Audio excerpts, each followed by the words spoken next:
달빛 아래 사연 한수 채널 구독자 여러분, 오늘도 시청해 주셔서 감사합니다.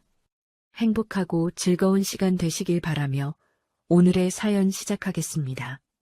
한도철 경비원의 아침은 언제나 똑같습니다. 새벽 5시 30분에 눈을 뜨고 6시 정각에 경비초소 문을 엽니다. 제복은 전날 밤 다림질해 둔 것으로 갈아입고 구두는 헝겊으로 한 번 더 닦아냅니다. 먼지 하나 없이 반짝이는 구두 끝을 보며 그는 작은 만족감을 느끼죠.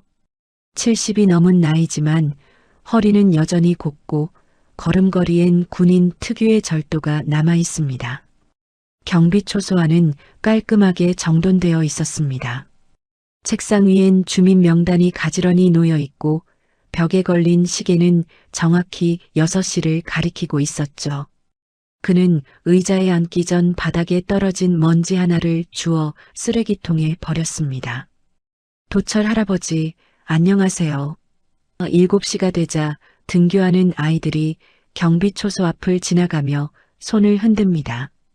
한도철은 주머니에서 사탕 몇 개를 꺼내 아이들 손에 쥐어주죠. 조심히 다녀오거라. 그의 목소리는 낮지만 또렷했습니다. 아이들은 까르르 웃으며 학교로 향하고 그는 그 뒷모습을 지그시 바라봅니다. 작은 여자아이 하나가 뒤돌아 손을 흔들자 한도철도 천천히 손을 들어 화답했습니다. 그의 얼굴엔 희미한 미소가 번졌죠.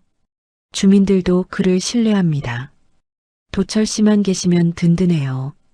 2층에 사는 박 여사가 장바구니를 들고 지나가며 말을 건넵니다.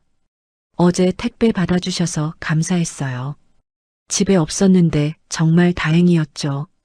한도철은 고개를 끄덕이며 부드럽게 답합니다. 당연한 일입니다. 다음에도 편하게 말씀하세요. 박 여사는 고맙다는 인사를 몇 번이나 더하며 시장으로 향했습니다. 그는 이 아파트 단지의 수호자 같은 존재였습니다.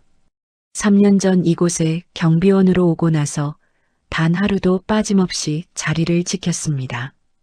명절에도 비가 오는 날에도 눈이 내리는 날에도 그는 항상 그 자리에 있었죠.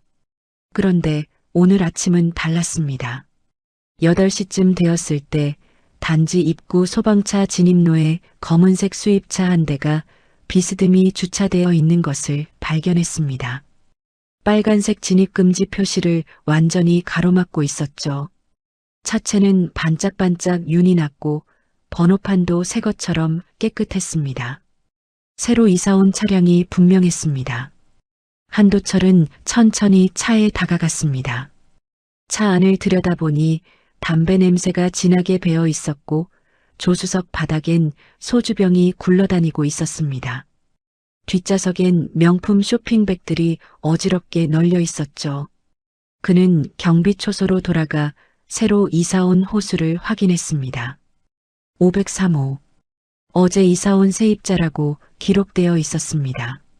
한도철은 수첩을 꺼내 차량 번호를 적어두고 다시 차 옆으로 갔습니다. 혹시 차 안에 연락처가 있을까 싶어 창문 쪽을 살펴봤지만 아무것도 보이지 않았습니다. 그때 엘리베이터에서 2명의 젊은 남자가 내려왔습니다. 20, 30대 초반으로 보이는 그들은 손목엔 굵은 금목걸이를, 목엔 화려한 문신을 드러낸 채 걸어왔죠. 머리는 뒤로 넘긴 올백 스타일이었고 옷차림도 화려했습니다. 검은색 가죽 재킷에 찢어진 청바지, 그리고 값비싼 운동화를 신고 있었습니다. 둘 다 선글라스를 끼고 있어서 표정을 알아보기 어려웠죠. 한도철은 그들이 차주인일 거라 직감하고 앞을 막아섰습니다. 실례지만 이곳은 소방차 진입로입니다. 차량 이동 부탁드립니다. 한도철의 목소리는 정중했지만 단호했습니다. 키가 큰 쪽 차민혁이 선글라스를 벗으며 담배를 입에 물었습니다. 뭐, 늙은 경비가 뭘 안다고 나서? 그는 라이터로 담배에 불을 붙이며 한도철을 위아래로 훑어봤습니다. 옆에 선 이준혁은 팔짱을 낀 채 비웃는 표정을 지었죠.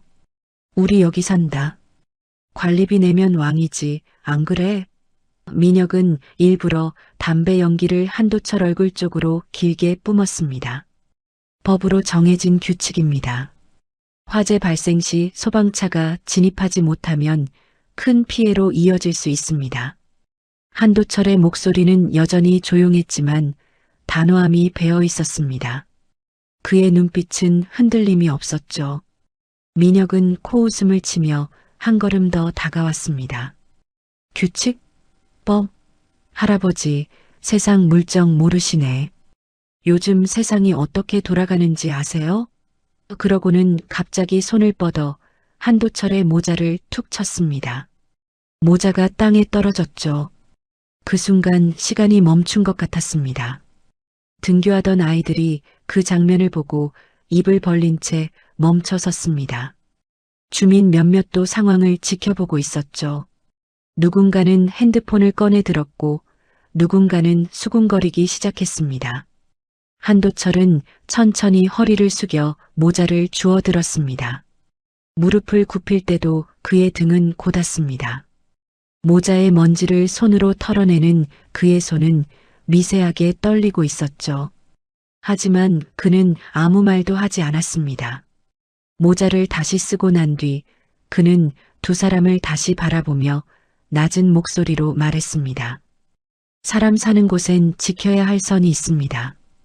그의 눈빛엔 슬픔 같은 게 어려 있었습니다. 분노가 아니라 실망에 가까운 감정이었죠. 민혁은 크게 웃었습니다. 선? 웃음이래 정말. 그는 주머니에서 차 키를 꺼내 리모컨을 눌렀습니다. 차 문이 열리는 소리가 들렸죠. 할아버지, 세상엔 선 같은 거 없어요. 힘 있는 놈이 이기는 거지. 이준혁도 웃으며 거들었습니다. 맞아, 형. 요즘 세상이 그렇잖아. 민혁은 차에 시동을 걸었습니다. 엔진 소리가 크게 울렸죠. 그런데 그는 차를 빼는 게 아니라 오히려 더 안쪽으로 진입로를 완전히 막는 위치로 천천히 이동시켰습니다. 일부러 한도철을 도발하는 것처럼 보였죠. 배기가스가 한도철을 향해 뿜어져 나왔고 그는 고개를 돌려 기침을 참았습니다. 차에서 내린 민혁은 다시 한번 비웃으며 말했습니다. 이제 알겠어요? 이게 현실이라고. 이준혁은 차 문을 쾅 닫으며 덧붙였습니다. 다음부턴 우리한테 함부로 말 걸지 마세요. 두 사람은 어깨를 으쓱하며 단지 안으로 걸어 들어갔습니다. 한도철은 그 자리에 서서 차가 완전히 진입로를 막고 있는 모습을 지켜봤습니다. 주먹은 쥐지 않았지만 손등에 희미한 문신이 아침 햇살 아래 드러났습니다. 푸른빛이 감도는 낡은 문신이었죠. 아이들은 불안한 표정으로 경비초소를 돌아봤고 주민들은 고개를 갸우뚱하며 수군거리기 시작했습니다. 저 사람들 누구래? 새로 이사 왔나 봐. 경비원한테 저러면 안 되는데. 한도철은 천천히 경비초소로 돌아왔습니다. 의자에 앉아 수첩을 펼치고 오늘 일어난 일을 간단히 적어 내려갔습니다. 오전 8시 10분 503호 입주자 소방차 진입로 불법 주차 시정 요청 거부. 그의 손글씨는 또박또박했지만 마침표를 찍을 때 펜 끝이 종이를 세게 눌렀습니다. 그날 밤 11시 아파트 단지 온라인 커뮤니티에 글 하나가 올라왔습니다. 제목은 경비실 한도철 씨 손등 문신 보신 분? 이었죠. 글을 올린 사람은 401호에 사는 주민이었습니다. 오늘 아침에 우연히 봤는데 손등에 특이한 문신이 있더라고요. 군대 문신 같던데 혹시 아시는 분? 댓글이 하나둘 달리기 시작했습니다. 저도 봤어요. 푸른색 문신이던데 뭔가 의미 있어 보이던데요. 요즘은 경비원도 문신하나요? 군대 문신이면 특수부대 아닐까요? 댓글은 점점 늘어났고 누군가는 검색을 시작했습니다. 새벽 1시쯤 한 주민이 오래된 신문 기사 링크를 올렸습니다. 30년 전 기사였죠. 특수부대 창설 멤버 공개 제목 아래 흑백 사진이 있었습니다. 사진 속엔 군복을 입은 젊은 군인들이 도열해 있었고 맨 앞줄 중앙에 선 사람의 이름표에 한도철이라고 선명하게 적혀 있었습니다. 사진 속 그의 눈빛은 날카로웠고 자세는 흔들림 없이 곧았죠. 댓글창이 폭발했습니다. 헉, 진짜 특수부대였어? 너와 우리 단지 경비원이 이런 분이셨어? 나중에 군단장까지 하셨다던데요. 3스타까지 달았다고. 별 3개요? 진짜? 다음 날 아침 주민들은 한도철을 보는 눈빛이 달라졌습니다. 어떤 이는 존경의 눈빛으로, 어떤 이는 호기심 어린 눈빛으로 그를 바라봤죠. 2, 3층에 사는 김대리는 출근길에 경비초소 앞에서 멈춰서서 인사를 깊이 했습니다. 어제 커뮤니티 봤습니다. 대단하십니다. 한도철은 담담하게 답했습니다. 다 옛날 이야기입니다. 지금은 그냥 경비원이죠. 그러나 모두가 존경의 눈빛을 보낸 건 아니었습니다. 503호의 차민혁은 그 글을 보고 비웃었죠. 침대에 누워 핸드폰을 보던 그는 이준혁에게 화면을 보여주며 말했습니다. 야, 이거 봐. 우리 단지 경비가 옛날에 군단장이었대. 이준혁은 관심 없다는 듯 고개를 돌렸습니다. 그래서 민혁은 코웃음을 쳤습니다. 요즘은 경비도 군단장 출신이래. 웃기지 않아? 별 3개 달았던 양반이 이제 월급 100만 원 받으며 주차 관리나 하고 있다니까. 하지만 며칠 뒤 단지에 이상한 소문이 돌기 시작했습니다. 누군가 경비초소 안쪽 벽에 붙어 있는 오래된 사진을 발견한 겁니다. 먼지가 쌓인 액자 속 흑백 사진이었죠. 특수부대 창설 기념 단체 사진이었습니다. 20여 명의 군인들이 두 줄로 서 있었고 가운데 선 사람이 바로 한도철이었습니다. 사진 아래엔 작은 글씨로 이렇게 적혀 있었습니다. 국가를 위해, 국민을 위해. 1973년 9월 오전 10시쯤 이준혁은 담배를 사러 나갔다가 우연히 경비초소 앞을 지나쳤습니다. 문이 열려 있었고 벽에 걸린 그 사진이 눈에 들어왔죠. 그는 무심코 발걸음을 멈추고 사진을 들여다봤습니다. 가운데 선 젊은 군인의 얼굴, 날카로운 눈빛과 강인한 턱선, 그리고 손등에 선명하게 보이는 문신. 이준혁은 갑자기 심장이 쿵 내려앉는 느낌을 받았습니다. 그 얼굴이 어딘가 낯익었습니다. 아주 오래전 어린 시절 아버지 방에서 본 사진 속 누군가와 비슷했죠. 하지만 확신할 수 없었습니다. 그는 고개를 저으며 자리를 떠났습니다. 아마 착각일 거라고 생각했죠. 하지만 그날 밤 잠이 오지 않았습니다. 자꾸만 그 사진이 머릿속에 떠올랐고 아버지가 살아계실 때 했던 이야기들이 스쳐 지나갔습니다. 준혁아, 아빠는 군대에서 죽을 뻔했다가 살아났단다. 어떤 분이 목숨을 구해주셨지. 그분이 아니었으면 너도 이 세상에 없었을 거야. 아버지는 술을 마실 때마다 그 이야기를 했습니다. 그분 성함이 뭐였는데 한한 씨였어. 손등에 특이한 문신이 있으셨지. 부대 표식이라고 하셨어. 이준혁은 벌떡 일어나 앉았습니다. 가슴이 두근거렸죠. 설마 그 사람이? 그는 옷장 깊숙이 넣어둔 낡은 상자를 꺼냈습니다. 아버지가 돌아가신 후 정리한 유품 상자였죠. 먼지를 털어내고 뚜껑을 열자 오래된 사진 몇 장이 나왔습니다. 군복 입은 아버지 사진들이었습니다. 그중 한 장을 집어든 순간 이준혁의 손이 떨렸습니다. 사진 속엔 2명의 군인이 서 있었죠. 왼쪽은 젊은 시절의 아버지였고 오른쪽은 계급장을 단 장교였습니다. 장교의 손이 아버지 어깨에 올려져 있었고 둘 다 환하게 웃고 있었습니다. 그리고 그 장교의 손등엔 푸른색 문신이 선명하게 보였습니다.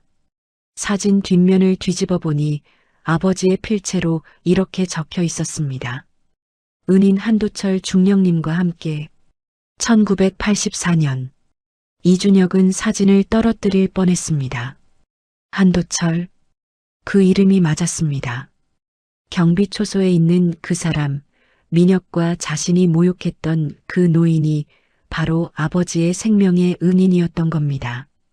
머릿속이 하얘졌습니다. 아버지는 돌아가시기 전까지도 그분을 찾고 싶어 하셨죠. 은혜를 갚아야 하는데 연락이 끊겨서 찾을 수가 없구나.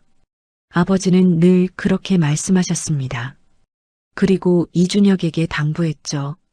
준혁아, 나중에 내가 크면 그분을 꼭 찾아서 인사드려라. 아빠 대신. 이준혁은 사진을 꼭 쥔 채 방바닥에 주저앉았습니다. 지난 며칠간 자신이 한도철에게 했던 행동들이 파노라마처럼 스쳐 지나갔습니다. 담배 연기를 얼굴에 뿜고 모자를 쳐서 떨어뜨리고 배기가스를 뿜으며 비웃었던 일들. 가슴이 무너져 내리는 것 같았습니다. 다음 날 새벽 이준혁은 잠을 제대로 이루지 못했습니다. 거울을 보니 눈이 충혈되어 있었죠. 민혁은 여전히 코를 골며 자고 있었습니다. 이준혁은 조용히 방을 나와 거실 창문으로 단지를 내려다봤습니다. 경비초소 불빛이 보였습니다. 한도철은 벌써 출근해 있었죠. 이준혁은 주먹을 쥐었습니다. 어떻게 말을 꺼내야 할지 막막했습니다. 그날 오후 민혁은 또다시 차를 소방차 진입로에 주차했습니다. 이번엔 더 당당하게, 더 대놓고 그랬죠. 심지어 경적을 길게 눌러 소음을 냈습니다. 별 열쇠? 불러봐. 내가 기다릴게. 민혁은 경비초소 앞에서 크게 소리쳤습니다. 주민들이 창문을 열고 내다봤습니다. 한도철은 천천히 나왔습니다. 제복은 여전히 단정했고 걸음걸이는 흔들림이 없었죠.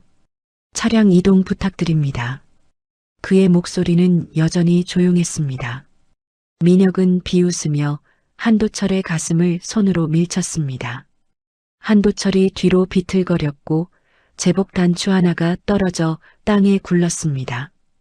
그 순간 한도철의 손등 문신이 햇빛 아래 선명하게 드러났습니다. 주민들 사이에서 웅성거림이 커졌습니다. 저게 그 문신이네. 특수부대 표식이래. 한도철은 아무 말 없이 땅에 떨어진 단추를 주워 제복 주머니에 넣었습니다. 그리고 다시 민혁을 바라봤습니다. 눈빛엔 여전히 분노가 아닌 슬픔이 어려 있었습니다. 차민혁은 멈추지 않았습니다. 오히려 더 흥분한 듯 목소리를 높였죠. 뭐야, 이 할아버지. 맞을래? 그는 주먹을 쥐고 한 걸음 더 다가왔습니다. 주변에 모인 주민들은 숨을 죽인 채 상황을 지켜봤습니다. 누군가는 핸드폰을 꺼내 녹화를 시작했고 누군가는 관리사무소에 전화를 걸었죠. 이준혁은 뒤에서 말없이 서 있었습니다. 가슴속에서 뭔가가 끓어오르는 것 같았죠. 민혁을 말려야 한다는 생각과 아버지의 은인을 지켜야 한다는 생각이 머릿속에서 충돌했습니다. 하지만 몸이 움직이지 않았습니다. 손에 쥔 담배가 바들바들 떨리고 있었죠. 형, 그만해. 이준혁이 작은 목소리로 말했습니다. 민혁은 뒤도 돌아보지 않았습니다. 닥쳐. 이 늙은이가 우릴 무시하잖아. 민혁은 다시 한도철의 가슴을 밀쳤습니다. 이번엔 더 세게. 한도철은 뒤로 휘청했지만 넘어지지 않았습니다. 그의 다리는 여전히 땅을 단단히 딛고 있었죠. 형? 이준혁이 더 큰 목소리로 외쳤습니다. 민혁이 드디어 돌아봤습니다. 왜 쫄았어? 이준혁은 대답하지 못했습니다. 목구멍에서 말이 나오지 않았죠. 민혁은 코웃음을 치고 다시 한도철을 향했습니다.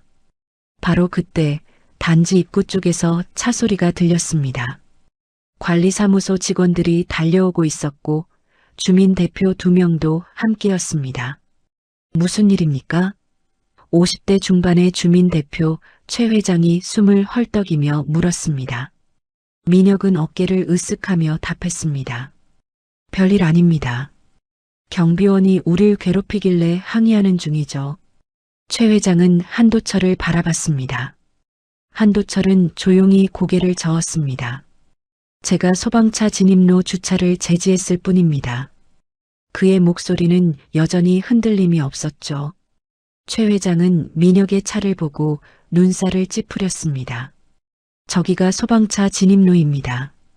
차량 이동하셔야 합니다. 민혁은 비웃었습니다. 관리비 내는데 왜 못 세워요? 빈자리도 없는데. 최 회장은 단호하게 말했습니다. 법으로 정해진 사항입니다. 위반 시 과태료가 부과됩니다. 민혁의 표정이 굳었습니다. 과태료? 그는 주머니에서 지갑을 꺼내 10,000원짜리 몇 장을 꺼내 땅에 던졌습니다. 이거면 되죠? 주민들 사이에서 탄식 소리가 흘러나왔습니다. 최 회장은 떨어진 돈을 보며 한숨을 쉬었습니다. 이런 식으로 하시면 안 됩니다. 민혁은 웃으며 말했습니다. 그럼 어떻게 해요? 별 열쇠 부르라고 할까요? 그는 한도철을 가리키며 계속 말했습니다. 이 할아버지 옛날에 잘 나가셨다며? 전화 한 통이면 별 13씩 모인다고? 최 회장이 놀란 표정으로 한도철을 봤습니다. 한도철은 아무 말 없이 고개를 숙였습니다. 민혁은 계속 조롱했습니다. 나도 보고 싶네. 별 13. 진짜 오나 한번 불러보세요. 여기 다 증인들 있잖아요. 주변 주민들이 불편한 표정으로 자리를 떴습니다. 이런 상황을 더 이상 보고 싶지 않았던 거죠. 한도철은 천천히 고개를 들었습니다. 그의 눈빛엔 깊은 슬픔이 어려 있었습니다. 저는 그런 일 하지 않습니다. 목소리는 작았지만 단호했죠.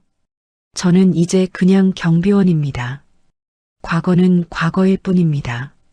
민혁은 박장대소했습니다. 와, 진짜 웃기네. 별 13 운운하던 게 다 거짓말이었네.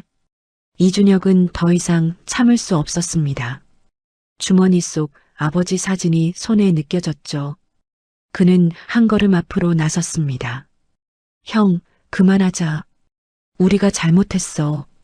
민혁이 화를 내며 돌아봤습니다. 뭐, 내가 미쳤어? 이준혁은 고개를 저었습니다. 아니야. 우리가 정말 잘못했어. 이분은 말을 잇지 못했습니다. 지금 여기서 아버지 이야기를 꺼내야 할지 확신이 서지 않았죠. 민혁은 이준혁의 멱살을 잡았습니다. 야, 너 돌았어? 누구 편이야? 이준혁은 민혁의 손을 뿌리쳤습니다. 형 편 아니야. 그냥 우리가 선 넘었다고. 민혁은 이준혁을 밀쳐냈습니다. 이준혁은 뒤로 몇 걸음 물러났고 그 과정에서 근처를 지나가던 어린아이와 부딪힐 뻔했습니다. 7살쯤 되어 보이는 여자아이였습니다. 유치원 가방을 메고 엄마 손을 잡고 걷고 있었죠. 아이가 비틀거리며 넘어질 뻔한 순간 한도철이 재빠르게 움직였습니다. 그는 아이를 두 팔로 감싸 안았습니다.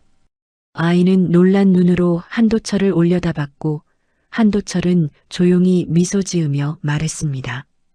괜찮니? 다치진 않았지? 아이 엄마가 황급히 달려왔습니다.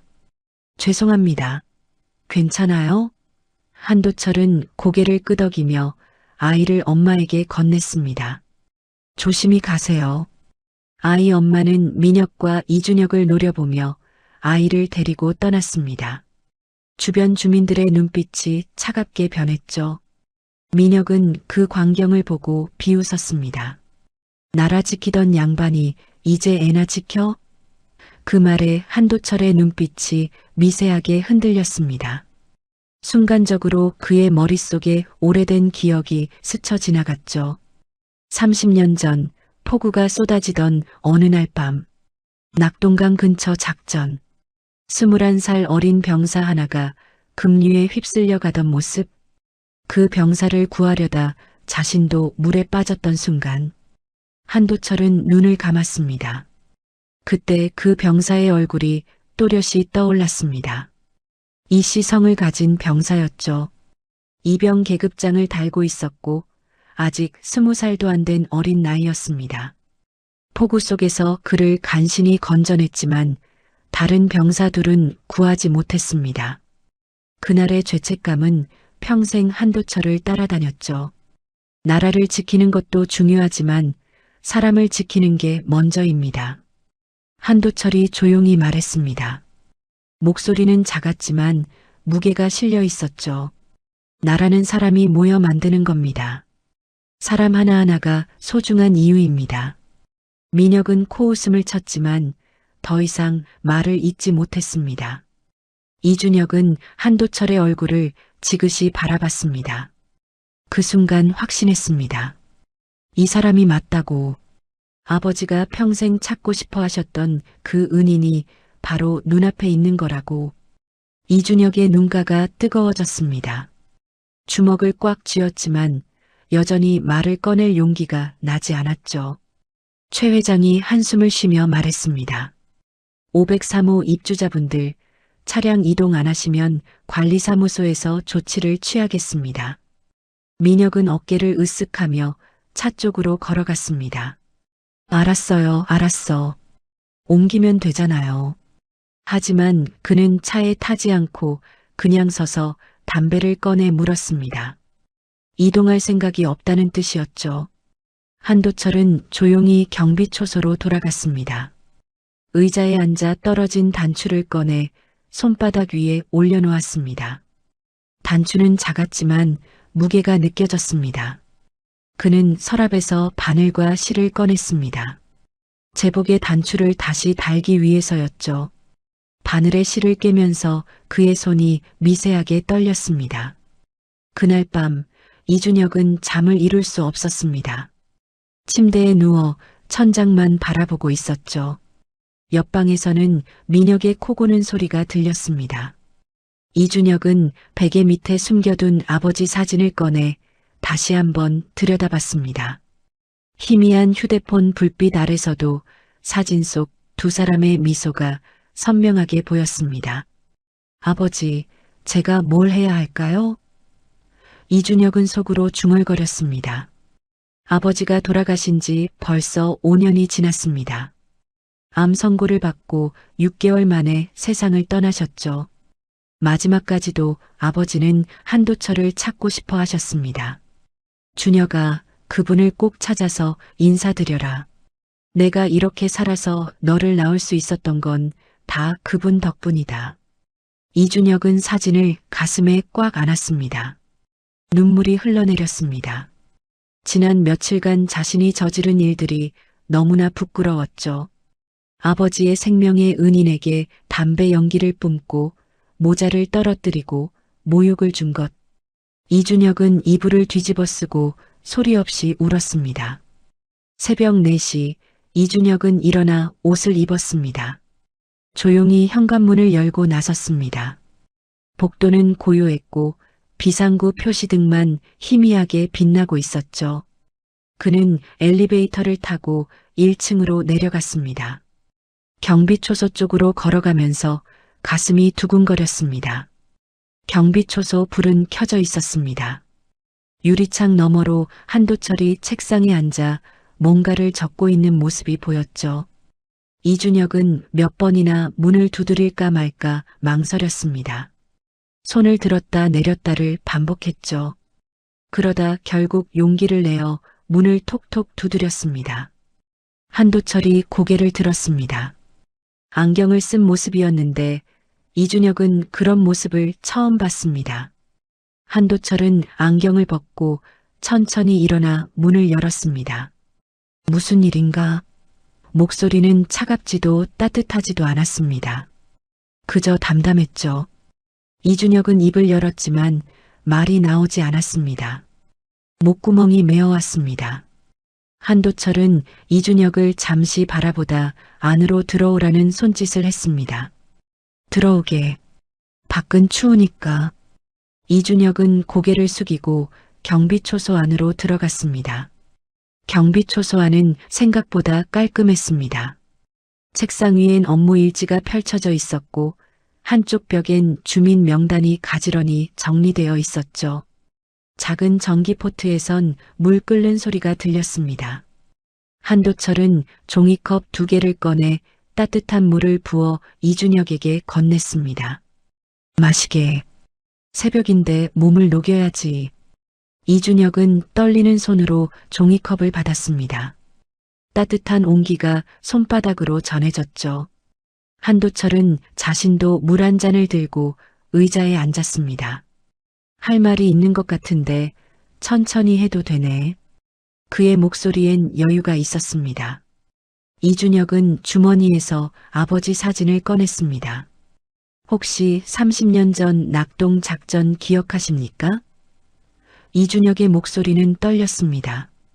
한도철의 손이 멈췄습니다. 종이컵을 든 손이 공중에서 멈춰 있었죠. 그는 천천히 이준혁을 바라봤습니다. 낙동 작전이라 그의 목소리가 낮아졌습니다.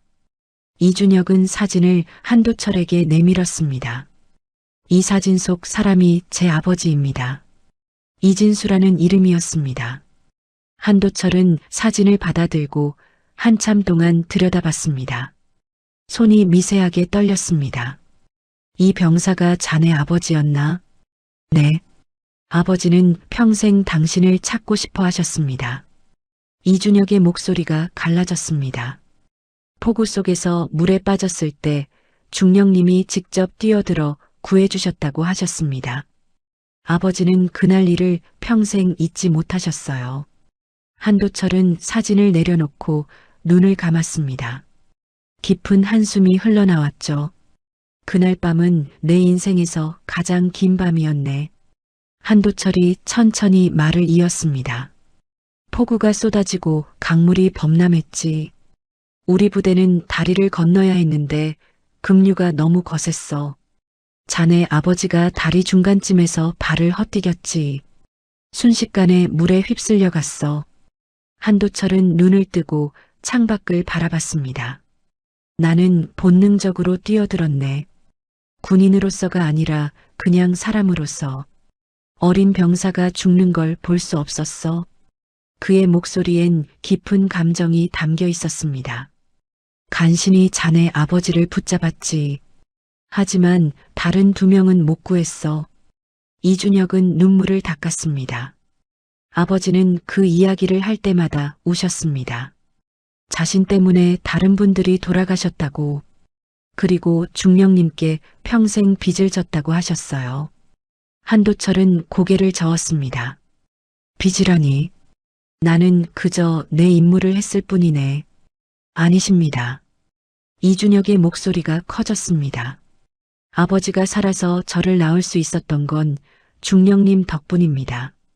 제가 이 세상에 존재하는 것도 중령님 덕분이에요. 한도철은 이준혁을 바라봤습니다. 눈빛이 부드러워졌죠. 자네 아버지는 지금 어디 계신가? 이준혁은 고개를 숙였습니다. 5년 전에 돌아가셨습니다. 암이었습니다.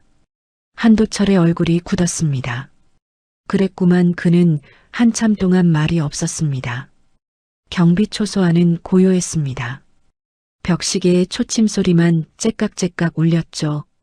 아버지는 돌아가시기 전까지도 중령님을 찾고 싶어 하셨습니다. 이준혁이 다시 말했습니다. 제게 꼭 찾아서 인사드리라고 하셨어요. 그런데 제가 중령님께 말을 잇지 못했습니다. 목이 메어왔죠. 한도철은 천천히 자리에서 일어났습니다. 이준혁에게 다가와 그의 어깨에 손을 얹었습니다. 자네는 아직 젊네. 실수할 수 있지. 그의 목소리는 따뜻했습니다. 중요한 건 깨닫는 거야. 자네는 지금 깨달았잖나. 이준혁은 고개를 들어 한도철을 바라봤습니다. 눈물이 가득 고여 있었죠. 죄송합니다. 정말 죄송합니다. 한도철은 고개를 저었습니다. 사과는 필요 없네. 대신 앞으로 어떻게 살 것인지가 중요하지. 이준혁은 눈물을 닦으며 고개를 끄덕였습니다. 그런데 한도철이 다시 의자에 앉으며 물었습니다. 자네 친구, 민혁이라고 했나? 그 친구는 어떤가? 이준혁은 난처한 표정을 지었습니다. 형은 좀 다릅니다. 쉽게 설득되지 않을 겁니다. 한도철은 고개를 끄덕였습니다. 그렇겠지. 사람마다 깨닫는 시간이 다르니까. 창밖이 조금씩 밝아오기 시작했습니다. 새벽 6시가 가까워지고 있었죠. 한도철은 시계를 보고 일어났습니다. 이제 근무 시간이네. 자네도 들어가서 쉬게. 이준혁은 일어서며 다시 한번 깊게 고개를 숙였습니다. 중령님, 정말 감사합니다. 그리고 다시 한번 죄송합니다. 한도철은 미소 지으며 손을 흔들었습니다. 이제 그 이야기는 그만하게. 자네 아버지가 하늘에서 지켜보고 계실 거야. 이준혁은 눈물을 참으며 경비초소 문을 나섰습니다. 밖은 차가웠지만 가슴속은 따뜻했습니다. 그날 오후 차민혁은 또다시 소방차 진입로에 차를 세웠습니다. 이번엔 일부러 더 대놓고 더 도발적으로 주차했죠. 차를 세우고 내리면서 경비초소 쪽을 힐끗 쳐다봤습니다. 한도철이 천천히 나오는 모습이 보였습니다. 민혁은 비웃으며 담배를 꺼내 물었습니다. 또 잔소리하러 오셨어요? 민혁이 먼저 말을 꺼냈습니다. 한도철은 차분하게 다가왔습니다. 차량 이동 부탁드립니다. 여러 번 말씀드렸습니다. 민혁은 담배 연기를 길게 뿜으며 대답했습니다. 싫은데요? 어쩔 건데요? 그의 목소리엔 조롱이 가득했죠. 이준혁이 뒤에서 나타났습니다. 표정이 심각했습니다. 형, 그만하자. 차 옮기자. 민혁은 황당하다는 표정으로 이준혁을 봤습니다. 야, 너 오늘 왜 이래? 어제부터 계속 이상한데? 이준혁은 입술을 깨물었습니다. 형, 이분은 말을 잇지 못했습니다. 민혁은 이준혁의 어깨를 밀쳤습니다. 너 혼자 착해라. 나는 안 옮겨. 그러고는 관리사무소 쪽으로 성큼성큼 걸어갔습니다. 관리사무소 문을 발로 차듯이 열며 안으로 들어갔죠. 사무실에 있던 직원 3명이 놀라 일어났습니다. 야, 여기 관리 개판이네. 민혁이 큰 소리로 외쳤습니다. 경비원이 주민한테 함부로 하는데 관리사무소는 뭐해? 젊은 여직원이 떨리는 목소리로 대답했습니다. 손님, 진정하시고 말씀하시면. 민혁은 책상을 주먹으로 쾅 내리쳤습니다. 진정? 내가 왜 진정해야 돼? 관리소장이 안쪽 방에서 나왔습니다. 50대 후반의 온화한 인상을 가진 사람이었죠. 무슨 일이십니까? 민혁은 소장을 가리키며 소리쳤습니다. 저 경비 좀 교육시키세요. 주민한테 계속 시비 거는데? 소장은 차분하게 말했습니다. 소방차 진입로는 법으로 정해진. 법 타령 그만해요. 민혁이 소리를 질렀습니다. 그의 얼굴이 붉게 상기되어 있었죠. 나도 관리비 내는 주민이라고요. 왜 자꾸 나만 갖고 그래? 소장은 한숨을 쉬며 설명을 이어갔습니다. 진입로 주차는 모든 주민의 안전과 직결된 문제입니다. 화재 발생 시 화재가 얼마나 자주 나는데? 민혁이 비웃었습니다. 30년 살면서 아파트 화재 한 번 본 적 없는데? 그 순간 밖에서 아이 우는 소리가 들렸습니다. 민혁이 문을 박차고 들어오는 바람에 밖에서 기다리던 아이가 놀라 넘어진 것이었죠.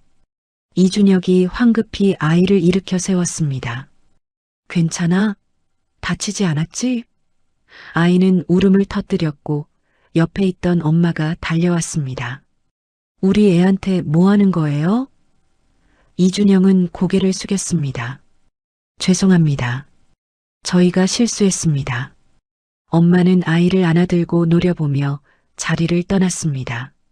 바로 그때 한도철이 관리사무소 안으로 들어왔습니다. 민혁은 한도철을 보고 더 흥분했습니다. 왔네, 왔어. 할아버지, 여기서도 간섭하러 왔어요?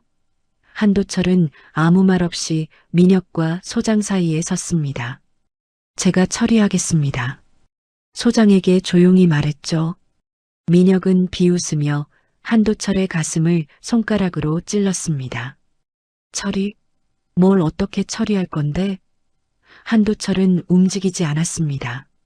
민혁의 손가락이 가슴을 찌를 때마다 제복에 구겨진 자국이 생겼지만 그는 표정 하나 변하지 않았죠.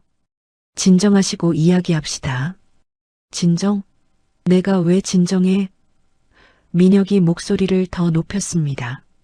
나는 관리비 내는 주민이고 당신은 월급 받는 경비잖아요. 내가 갑이고 당신이 을이지. 한도철의 눈빛이 잠깐 흔들렸습니다. 하지만 곧 다시 평온해졌죠. 사람 사이에 갑과 을은 없습니다. 민혁은 크게 웃었습니다. 없어? 세상 물정 모르시네. 돈 있는 놈이 갑이고 힘 있는 놈이 을이야. 그게 세상이라고. 그는 한도철을 밀쳤습니다. 한도철이 뒤로 휘청했지만 넘어지지 않았습니다. 직원들이 숨을 죽였습니다. 형? 이준혁이 안으로 뛰어들어왔습니다. 제발 그만해. 민혁은 이준혁을 밀쳐냈습니다. 너 오늘 진짜 이상하다. 왜 자꾸 내 일에 끼어들어? 이준혁은 민혁의 팔을 잡았습니다. 형, 이분은 우리가 함부로 대할 분이 아니야. 민혁은 이준혁의 손을 뿌리쳤습니다.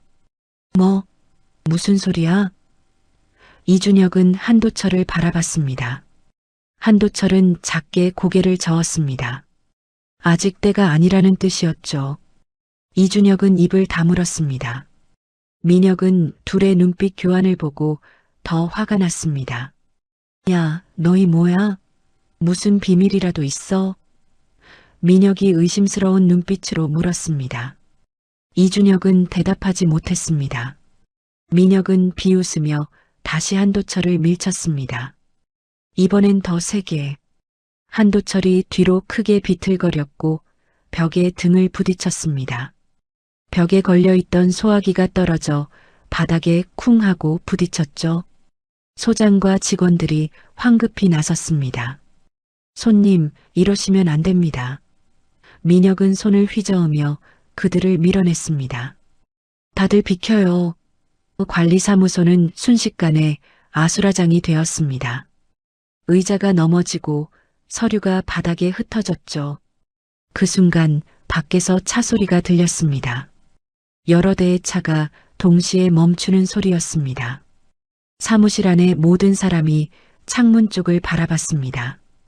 단지 입구에 검은색 차량 5대가 일렬로 서 있었습니다. 차 문이 하나둘 열리기 시작했죠. 차에서 내린 사람들은 모두 정장을 입고 있었습니다. 군복은 아니었지만 걸음걸이와 자세가 남달랐습니다.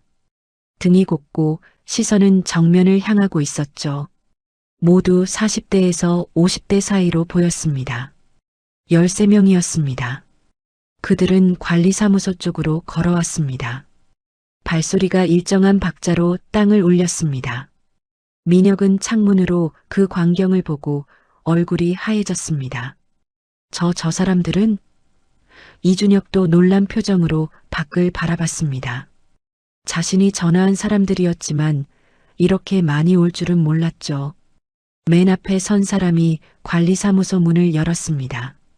50대 중반으로 보이는 남자였습니다. 머리는 짧게 깎았고 얼굴엔 깊은 주름이 패여 있었죠. 그는 사무실 안을 둘러보다 한도철을 발견했습니다.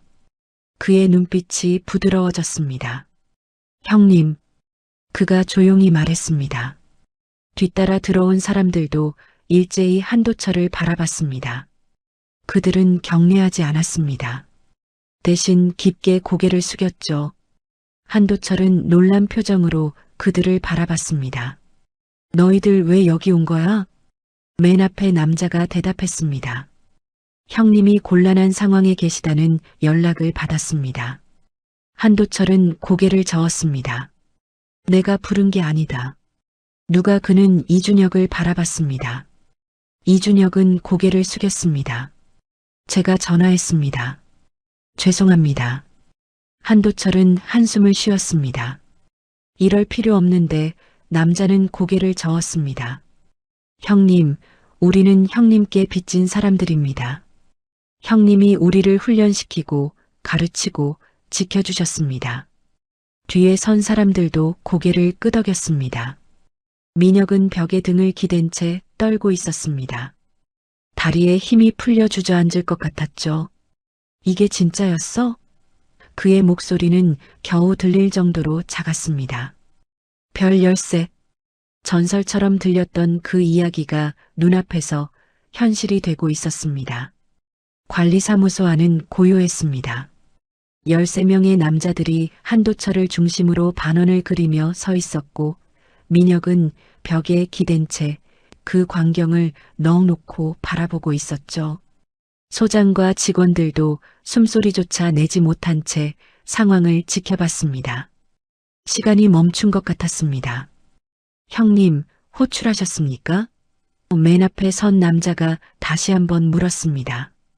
목소리는 정중했지만 단호함이 배어 있었죠. 한도철은 천천히 고개를 저었습니다.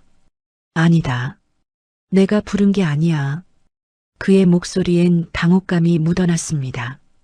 너희 다들 일이 있을 텐데 왜 이렇게 온 거냐?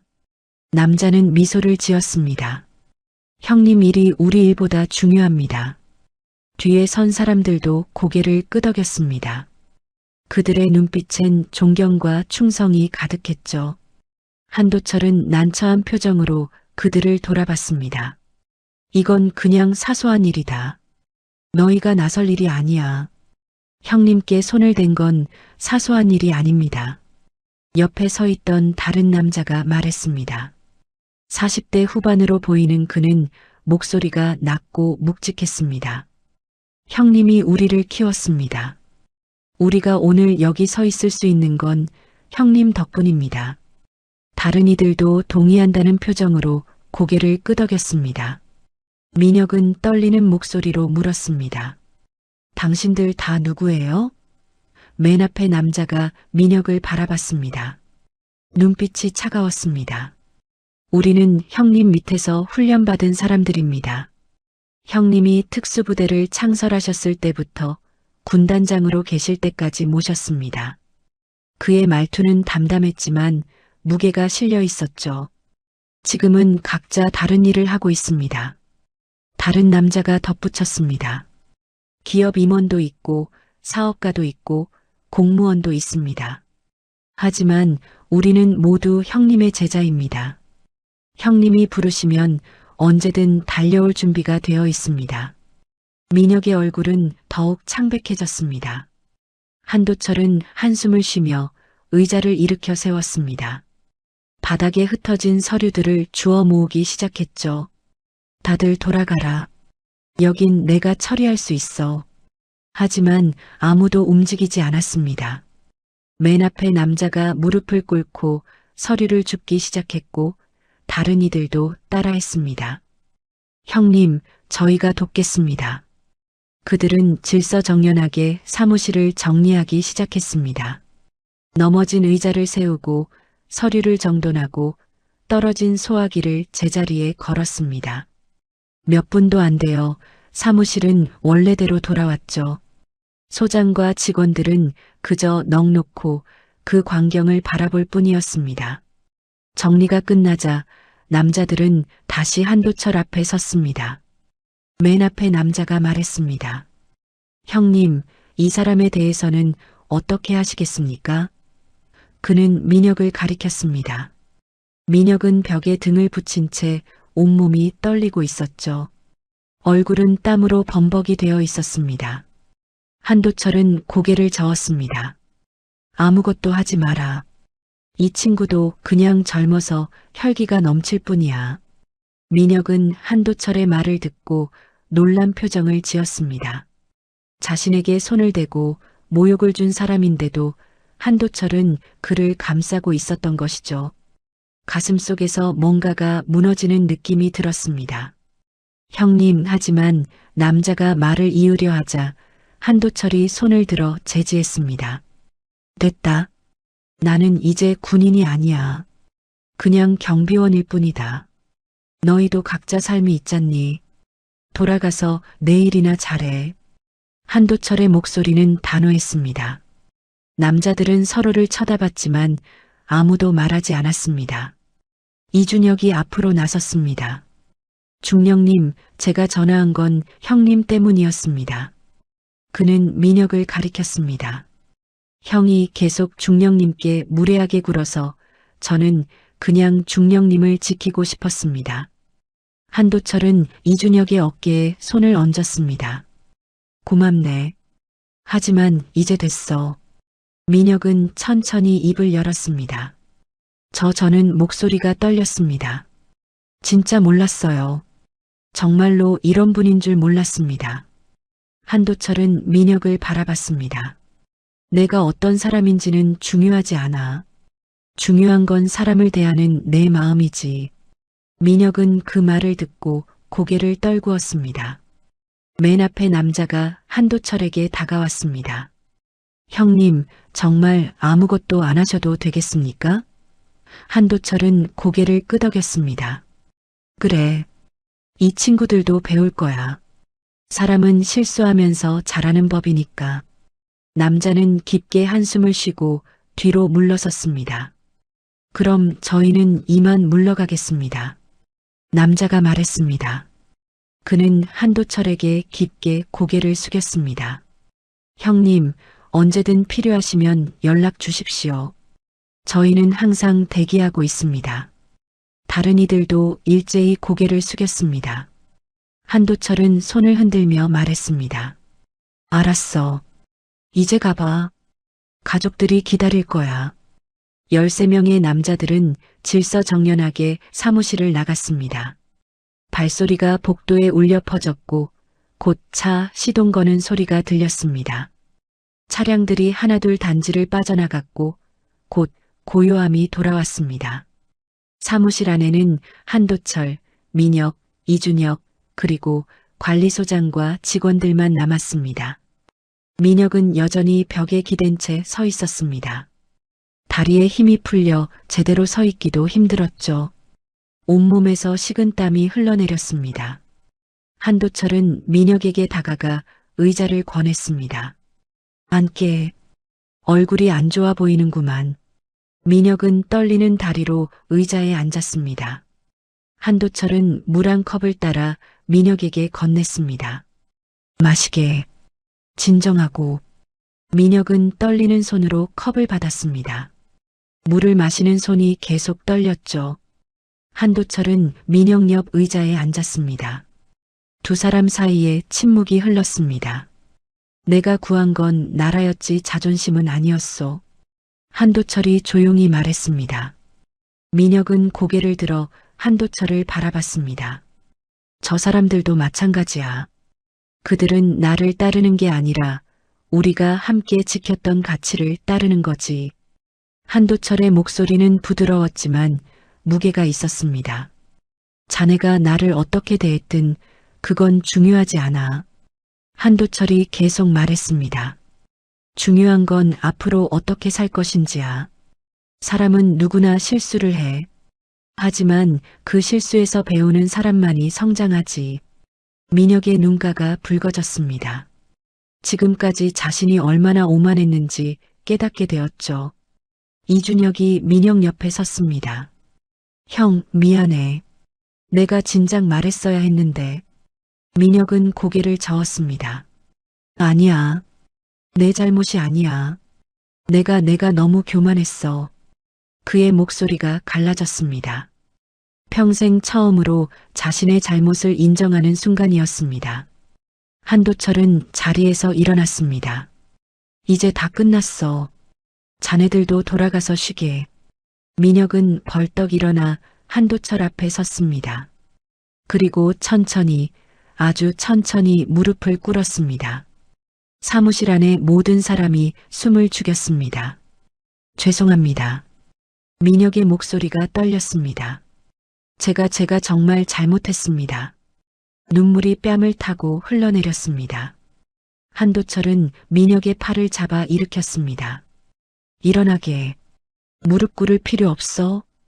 민혁은 일어서며 눈물을 닦았습니다. 그날 밤 민혁은 집에 돌아와 침대에 누웠지만 잠을 이룰 수 없었습니다.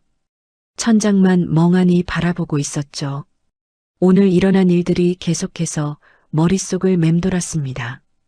13명의 남자들이 한도철 앞에 고개 숙이던 모습, 자신을 감싸주던 한도철의 눈빛, 가리고 무릎 꿇었던 자신의 모습까지 가슴이 답답했습니다. 민혁은 일어나 거울 앞에 섰습니다. 거울 속 자신의 얼굴을 오랫동안 바라봤습니다. 나는 대체 뭐하고 산 거지? 스스로에게 물었습니다. 28년을 살아오면서 한 번도 자신을 돌아본 적이 없었죠.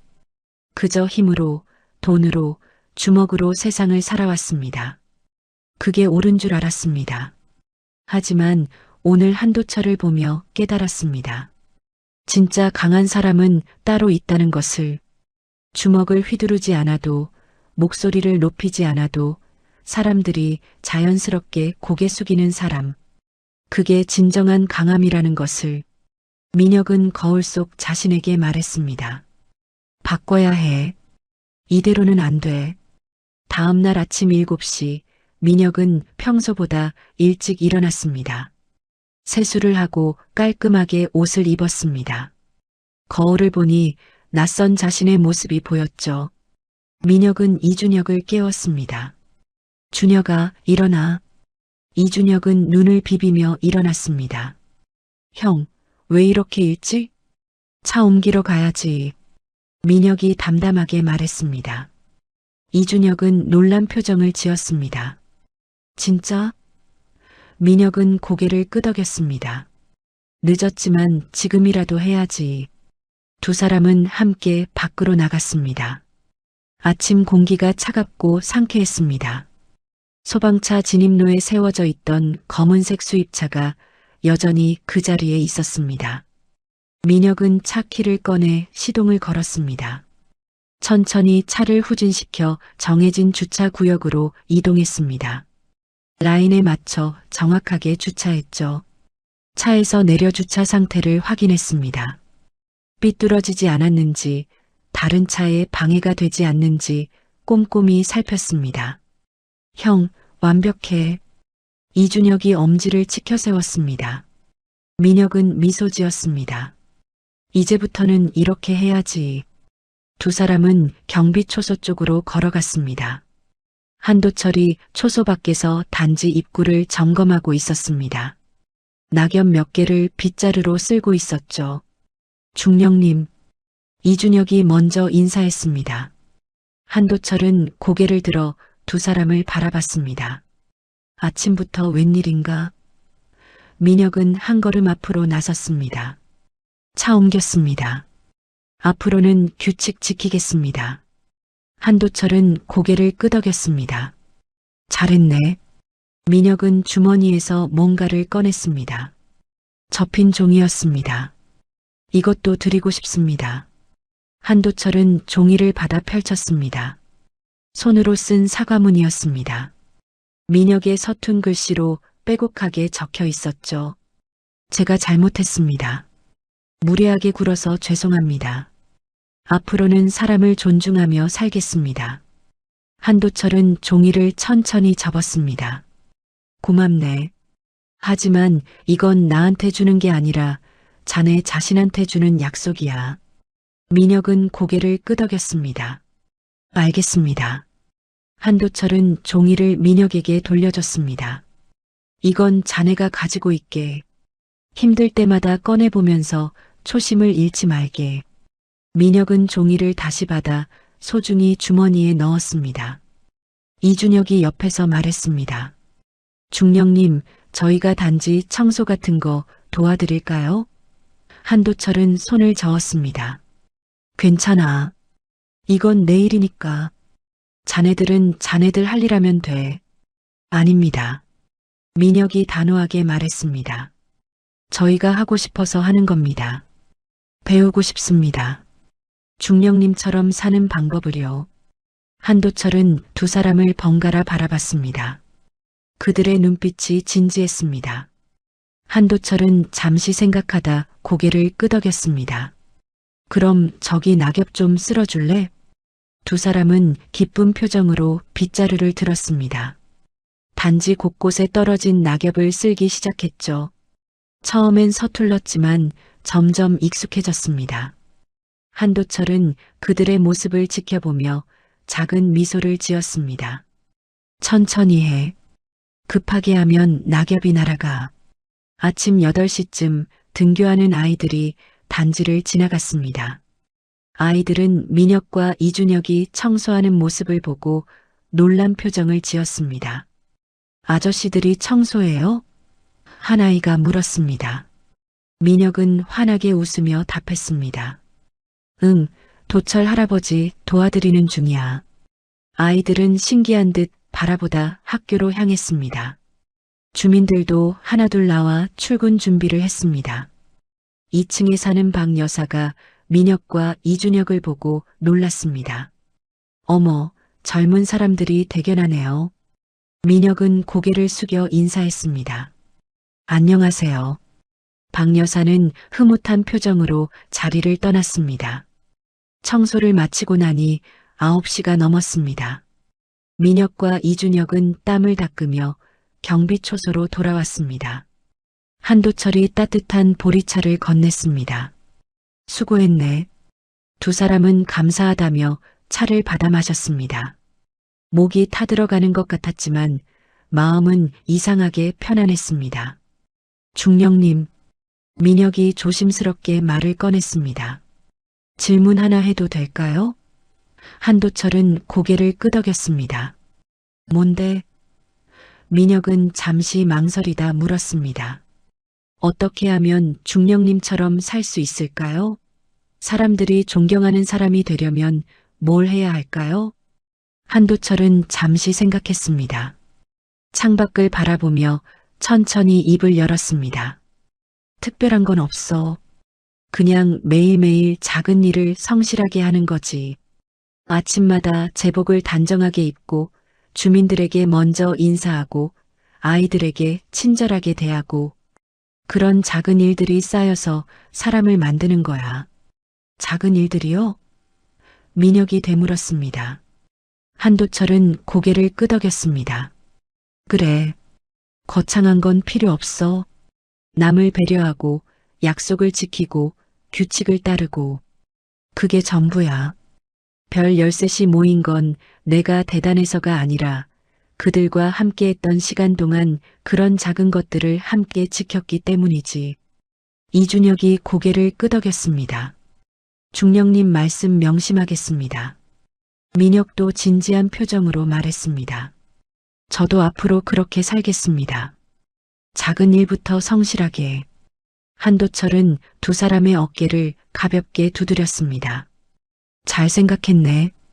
아직 젊으니 충분히 바꿀 수 있어. 그날 오후 민혁은 관리사무소를 찾아갔습니다. 소장과 직원들에게 정중하게 사과했습니다. 지난번에 소란 피워서 죄송합니다. 앞으로는 그러지 않겠습니다. 소장은 놀란 표정으로 민혁을 바라봤습니다. 아, 괜찮습니다. 이해합니다. 민혁은 깊게 고개를 숙이고 사무소를 나왔습니다. 저녁이 되자 민혁과 이준혁은 다시 경비초소를 찾았습니다. 손에는 도시락 2개를 들고 있었습니다. 중령님, 저녁 드셨어요? 한도철은 고개를 저었습니다. 아직이네. 이준혁이 도시락을 내밀었습니다. 저희가 준비했습니다. 함께 드시죠. 한도철은 난처한 표정을 지었습니다. 이럴 필요 없는데 민혁이 웃으며 말했습니다. 받아주세요. 저희가 하고 싶어서 하는 겁니다. 한도철은 결국 도시락을 받았습니다. 세 사람은 경비초소 앞 벤치에 앉아 함께 저녁을 먹었습니다. 거창한 음식은 아니었지만 따뜻한 밥과 반찬이 있었습니다. 맛있네. 한도철이 말했습니다. 민혁은 환하게 웃었습니다. 다행이다. 이준혁이가 만든 건데. 이준혁이 수줍게 웃었습니다. 맛있게 드시니 기쁩니다. 세 사람은 조용히 식사를 이어갔습니다. 저녁 하늘에 별이 하나둘 떠오르기 시작했습니다. 한 달이 지났습니다. 아파트 단지는 조용하지만 확실하게 변하고 있었습니다. 가장 눈에 띄는 변화는 소방차 진입로였죠. 예전엔 불법 주차 차량이 심심찮게 보였지만 이제는 그 어떤 차도 그곳에 세우지 않았습니다. 주민들 스스로 규칙을 지키기 시작한 것입니다. 민혁과 이준혁은 매일 아침 7시면 경비초소 앞에 나타났습니다. 한도철과 함께 단지를 청소하고 화단을 정리하고 낙엽을 쓸었죠. 처음엔 의아하게 바라보던 주민들도 이제는 자연스럽게 받아들였습니다. 저 친구들 참 착해졌네요. 박 여사가 지나가며 말했습니다. 민혁은 환하게 웃으며 인사했습니다. 안녕하세요, 박 여사님. 변화는 두 사람에게서 시작되었지만 단지 전체로 퍼져나갔습니다. 아이들은 더 예의 바르게 행동하기 시작했습니다. 도철 할아버지, 안녕하세요. 인사하는 목소리가 더 밝아졌고 쓰레기를 함부로 버리는 아이도 없어졌습니다. 어느 날 한 아이가 사탕 껍질을 바닥에 버리려다가 민혁의 눈을 마주쳤죠. 민혁은 손바닥을 펼쳐 보였습니다. 저한테 줄래? 아이는 고개를 끄덕이며 껍질을 민혁 손에 올려놨고 민혁은 그걸 쓰레기통에 버렸습니다. 주민들도 서로를 더 존중하기 시작했습니다. 엘리베이터에서 먼저 타려고 밀치는 사람이 없어졌고 복도에서 마주치면 서로 먼저 인사했습니다. 안녕하세요. 좋은 아침입니다. 먼저 가세요. 작은 배려들이 단지 곳곳에 스며들었습니다. 한도철은 그런 변화를 조용히 지켜보며 흐뭇해했습니다. 어느 토요일 오후 주민 대표회의가 열렸습니다. 최 회장이 회의를 시작하며 한도철을 초대했습니다. 도철 씨, 앞으로 나와주시겠습니까? 한도철은 당황한 표정으로 일어났습니다. 주민들이 박수를 보냈고 한도철은 천천히 앞으로 걸어갔습니다. 최 회장이 말했습니다. 도철 씨 덕분에 우리 단지가 많이 좋아졌습니다. 주민들 간에 예의가 생겼고 아이들도 바르게 자라고 있습니다. 주민들이 고개를 끄덕였습니다. 최 회장이 계속 말했습니다. 특히 요즘 젊은 친구들이 도철 씨를 도와 봉사하는 모습을 보며 많은 것을 느꼈습니다. 감사의 마음을 전하고 싶습니다. 한도철은 차분하게 고개를 숙였습니다. 과찬이십니다. 저는 제 일을 했을 뿐입니다. 그는 주민들을 둘러보며 말을 이었습니다. 젊었을 때는 나라를 지켰습니다. 그게 제 임무였죠. 하지만 지금은 다릅니다. 지금 제가 지키는 건 이 작은 공동체입니다. 여러분과 여러분의 가족들입니다. 그의 목소리는 낮았지만 단단했습니다. 나라는 거창한 개념이 아닙니다. 이렇게 사람들이 모여 사는 작은 공동체가 모여 나라가 되는 겁니다. 그래서 이곳에서의 질서, 이곳에서의 배려가 중요합니다. 그게 곧 나라를 지키는 일이니까요. 주민들은 숨죽여 한도철의 말을 들었습니다. 민혁과 이준혁은 맨 뒷줄에 앉아 그 모습을 지켜봤습니다. 민혁의 눈가가 촉촉해졌습니다. 불과 한 달 전만 해도 자신은 이 사람을 모욕했었죠. 하지만 지금은 이 사람에게서 삶의 방향을 배우고 있었습니다. 한도철이 말을 마치자 주민들이 일어나 박수를 보냈습니다. 우레와 같은 박수 소리가 회의실을 가득 채웠습니다. 한도철은 조용히 고개를 숙여 인사했습니다. 감사합니다. 그리고 자리로 돌아갔습니다. 회의가 끝나고 주민들이 하나둘 자리를 떴습니다. 민혁과 이준혁은 한도철에게 다가갔습니다.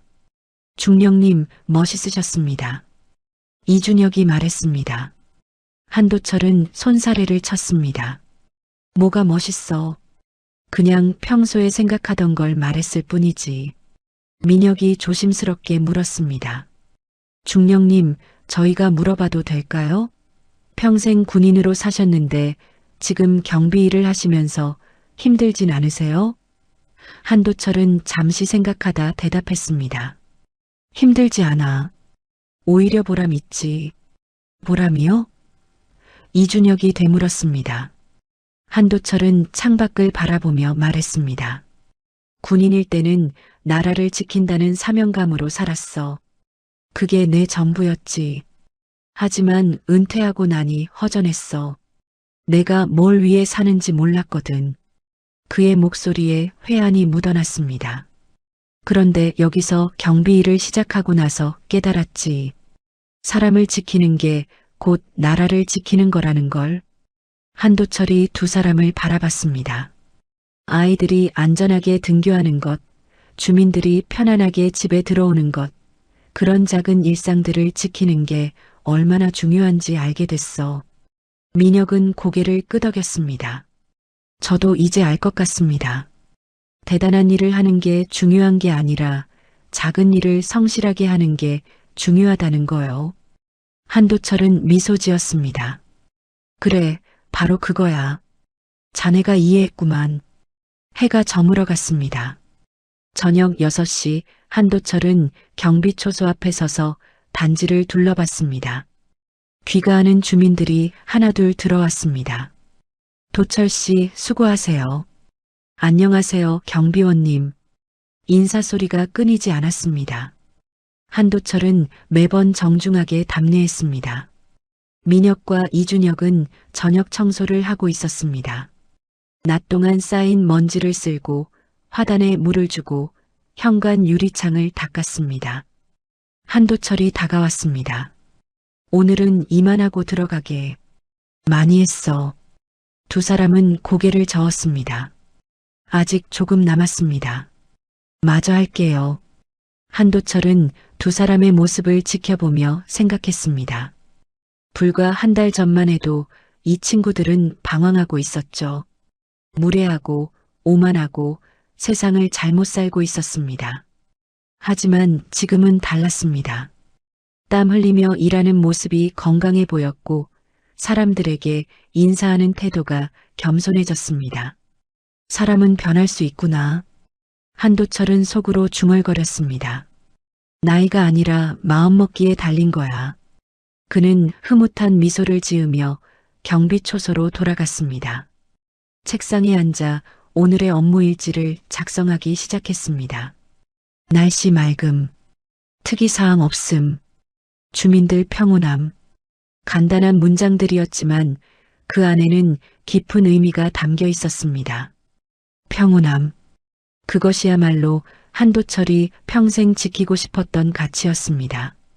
전쟁터에서도 지금 이 작은 아파트 단지에서도 밤 9시 민혁과 이준혁이 청소를 마치고 경비초소로 왔습니다.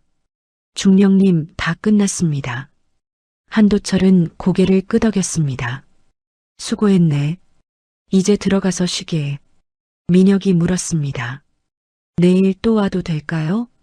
한도철은 웃으며 답했습니다. 물론이지. 언제든 환영이야.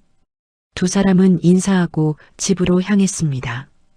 걸어가면서 이준혁이 말했습니다. 형, 우리 많이 변했지? 민혁은 고개를 끄덕였습니다. 그러게. 한 달 전에는 상상도 못했을 일이야. 이준혁이 웃었습니다. 좋은 변화인 것 같아. 민혁도 웃으며 답했습니다. 응, 나도 그렇게 생각해. 한도철은 홀로 경비초소에 남아 불을 끄고 문을 잠갔습니다. 단지를 한 바퀴 돌며 마지막 점검을 했습니다. 가로등 아래 그의 그림자가 길게 늘어졌습니다. 70이 넘은 나이지만 걸음걸이는 여전히 힘찼습니다. 내가 구한 건 나라였지 자존심은 아니었소. 한도철은 혼잣말처럼 중얼거렸습니다. 그 말은 오늘도 내일도 그가 살아가는 동안 계속 그의 마음속에 남을 것이었습니다. 별 열셋이 필요 없었습니다. 힘을 과시할 필요도 없었습니다. 그저 매일 자신의 자리에서 최선을 다하는 것, 그것으로 충분했습니다. 단지는 고요했습니다. 아이들은 집에서 편안히 잠들어 있었고 주민들은 따뜻한 저녁 시간을 보내고 있었습니다. 한도철은 경비초소로 돌아와 의자에 앉았습니다. 오늘도 무사히 하루가 끝났습니다. 내일도 그는 새벽 5시 30분에 일어나 6시 정각에 초소문을 열 것입니다. 제복은 단정하게, 구두는 반짝이게, 인사는 정중하게. 그렇게 한도철의 하루는 계속될 것입니다. 그리고 그 하루하루가 모여 이 작은 공동체를 지키는 힘이 될 것입니다. 진짜 강한 사람은 자존심을 내세우지 않습니다. 조용히 묵묵히 자기 자리에서 최선을 다할 뿐입니다. 한도철은 창밖을 바라봤습니다. 밤하늘에 별들이 반짝이고 있었습니다. 오늘도 수고했다. 그는 스스로에게 말했습니다. 그리고 내일을 준비하기 위해 불을 끄고 눈을 감았습니다. 평화로운 밤이었습니다.